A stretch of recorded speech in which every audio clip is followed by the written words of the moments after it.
જય શ્રી રામ, જય શ્રી કૃષ્ણ. મિત્રો આજે વાત કરવી છે એક એવી જગ્યાની કે જો આપ દ્વારકા દર્શન કરવા ગયા હોય ને ચૂકી ગયા હોય તો એક ચોક્કસથી ત્યાં જવા જેવી.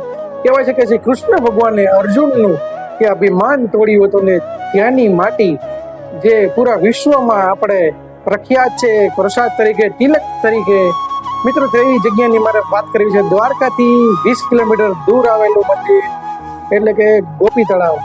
તો મિત્રો વાત કરીએ પહેલા ચેનલમાં જો તમે નવા છો તો ચેનલને સબસ્ક્રાઇબ કરી નાખજો, વિડીયોને શેર કરી નાખજો, કોમેન્ટમાં લખજો જય શ્રી કૃષ્ણ, તમને મારા વિડીયો કેવા લાગે છે અને ખાસ લખવું કોમેન્ટમાં, જેથી કરીને મને આઈડિયા આવે કે આપને કેવા વિડીયો પસંદ છે, કેવા વિડીયો જોવા માંગો છો. તો મિત્રો ચલો વાત કરીએ ગોપી તળાવ દ્વારકાથી 20 કિલોમીટરની દૂરી આવેલું. કહેવાય છે કે મિત્રો એક તો બે માન્યતા છે કે પહેલું કે અર્જુનને એકવાર અભિમાન આવી ગયેલું હતું કે તેના જેવો દુનિયામાં શ્રેષ્ઠ ધનુર્ધર કોઈ નથી. મહાભારતમાં યુદ્ધ પછી અર્જુનને એટલું અભિમાન આવી ગયેલું હતું કે મારા જેવો કોઈ મહારથી કોઈ નથી. ત્યારે શ્રી કૃષ્ણ ભગવાને તેનું અભિમાન દૂર કરવા આ એક કાર્ય કરેલું હતું કે તેના પોતાના મહેલમાંથી ભીલ લોકોને પ્રકટ કરેલા હતા. એની આગળ વાત તમને કરીશ કે શું થાય છે. મિત્રો બીજી વાત એવી છે કે ત્યારે શ્રી કૃષ્ણ ભગવાન અને બલદેવજી જ્યારે પોતાના ધામ જાય છે અને મથુરા ઉપર આફત આવી પડે છે ત્યારે અર્જુન એ દ્વારકા આવે છે અને ત્યાં બચેલા ગોપીઓ અને અન્ય લોકોને લઈ અને ઇન્દ્રપ્રસ્થ તરફ એ લોકોને લઈને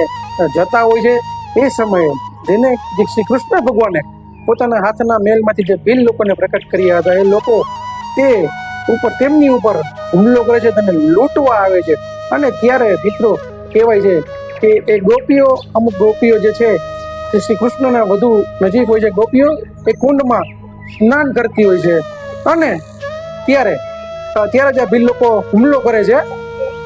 જે સ્નાન કરતી ગોપીઓ હોય છે, અર્જુન પોતાનું ધનુષ ઉપાડે છે, તે જ ગાંડીઓ ધનુષ ઉપાડે છે અને ભીલોને હરાવવાનો પ્રયાસ કરે છે. પરંતુ એના એકોય બાણ, એકોય એના અસ્ત્રો કામ નથી આવતા, એકોય એની શક્તિ એ યાદ નથી આવતી અને ભીલો ઘણા બધા લોકોને તેથી લૂંટી અને જતા રહે છે. અમુક જે ગોપીઓ જે સ્નાન કરી રહી છે તે કૃષ્ણને સ્મરે છે, કૃષ્ણ અમને બચાવો, અર્જુન અમને નહીં બચાવી શકે. ત્યારે શ્રી કૃષ્ણ કહે છે કે ગોપીઓ, તમને હું આજ તળાવમાં મોક્ષ આપું છું અને તમે આ જ તળાવમાં મોક્ષને પ્રાપ્ત થશે. ત્યારે શ્રી કૃષ્ણને કહે છે કે હે કૃષ્ણ, તો અમારી યાદી શું રહેશે કે તમારો અને અમારો જે સંબંધ હતો તેની યાદી શું રહેશે. ત્યારે શ્રી કૃષ્ણ કહે છે કે તમારું શરીર જે માટી બની જશે અને વર્ષો સુધી અહીં એ માટી મળશે, જેને લોકો પોતાની પૂજામાં ઉપયોગ કરશે અને જેનો ઉપયોગ બધા લોકો કરશે પૂજામાં અને સારી સારી જગ્યાએ તમારે એ માટીનો ઉપયોગ થશે. ત્યારથી મિત્રો કહેવાય છે કે જે કુંડ છે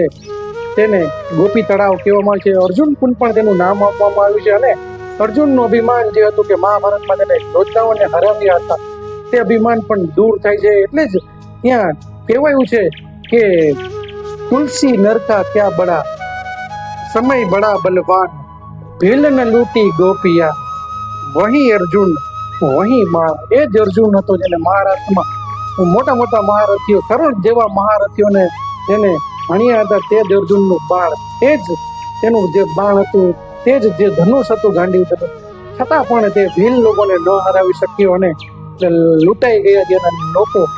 તેવી કહેવત ત્યાં લોકો એવું કહે છે કે ત્યાં અર્જુનનું અભિમાન ભંગવા શ્રી કૃષ્ણએ લીલા રચેલી હતી. અને મિત્રો ત્યારથી જ મિત્રો ત્યાંની માટી જેને ગોપીચંદન કહેવામાં છે અને વિશ્વ આખામાં તેને ગોપીચંદન તરીકે લોકો લઈ જાય છે. અને મિત્રો હું તમને ચાલો દર્શન કરાવું. મિત્રો ગોપી તળાવ જવા માટે દ્વારકાથી 20 કિલોમીટર આગળ આવવું પડે અને ત્યાં આવશે આ ગામ જેને ગોપી તળાવ કહેવામાં આવે છે. મિત્રો આ છે ત્યાંની બજાર. આપણે બજારમાં જઈએ તો રસ્તામાં ઘણી બધી આપણે આ શોપ જોવા મળે કે જ્યાં બાળકોના રાધે રાધે લખેલા વસ્ત્રો તેમજ મોટી સંખ્યામાં તમને જોવા મળશે ચંદન, ગોપીચંદન.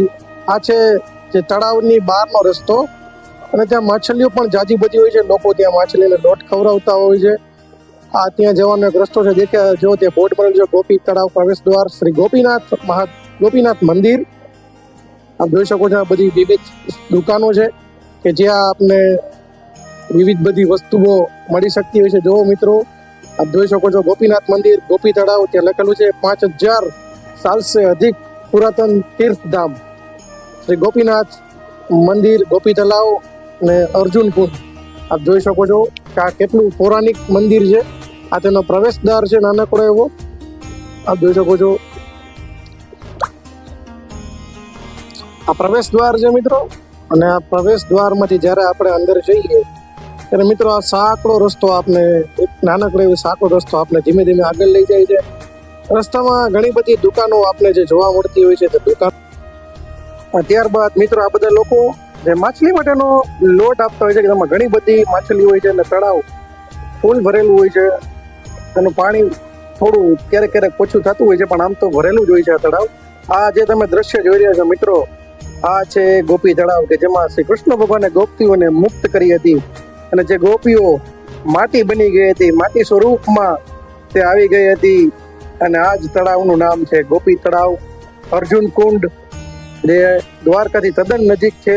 આપ જોઈ શકો છો અહીંયા આ જે પણ ઠેલા છે બધા જ એ ગોપીચંદનના છે. ગોપીચંદન મોટી સંખ્યામાં આમાંથી જે માટી નીકળે છે આસપાસથી, એ બધી જ માટી એ ગોપીચંદન બને છે. એક કુદરતી એક આશીર્વાદ છે શ્રી કૃષ્ણ ભગવાનના ગોપીઓની માટી છે, જે કે જે કૃષ્ણ અને ગોપીઓ પ્રત્યેના પ્રેમને જાગૃત કરે છે. આપ જોઈ શકો છો અહીં માછલીઓને લોટ નાખવામાં આવે છે. આ તળાવ તમે જે જોઈ રહ્યા છો તે તળાવને આપણે સૌ ગોપી તળાવ કહીએ છીએ, જેના દર્શન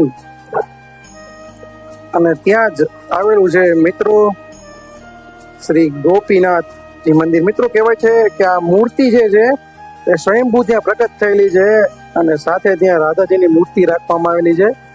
આપ જોઈ શકો છો, આપ દર્શન કરી શકો છો તે મૂર્તિના, અને શું તેજ છે, દર્શન કરીને ખૂબ જ આપને ધન્યતા ફીલ થાય એવી તે આ મૂર્તિ છે. આ જ મિત્રો ગોપીચંદન છે, મેં પણ લગાવ્યું છે એ જ ગોપીચંદન, કે જે વિશ્વભરમાં પ્રખ્યાત છે, જેનો ઉપયોગ આપણે ફેસના જે કહેવાય ને ખીલ થતા હોય છે, કે એના માટે છે ને તેનું ચંદન જો કપારે લગાડવામાં આવે, તેનું તિલક કરવામાં આવે તો મન શાંત થાય છે. મિત્રો એ જ ચંદન છે ને એ જ ગોપી તળાવ, કે જે દ્વારકાથી 20 કિલોમીટર દૂર આવેલું છે. આપ જ્યારે પણ દ્વારકા જાઓ તો ગોપી તળાવના દર્શન કરવા અવશ્ય જજો. તો બસ મળીશું આવા જ વિડીયો સાથે. જો વિડીયો પસંદ આવે તો અન્ય લોકો સુધી શેર કરજો, કોમેન્ટ કરજો કે તમને વિડીયો કેવો લાગે છે, કમેન્ટમાં લખજો. જય શ્રી કૃષ્ણ. બસ મળીશું આવા વિડીયો.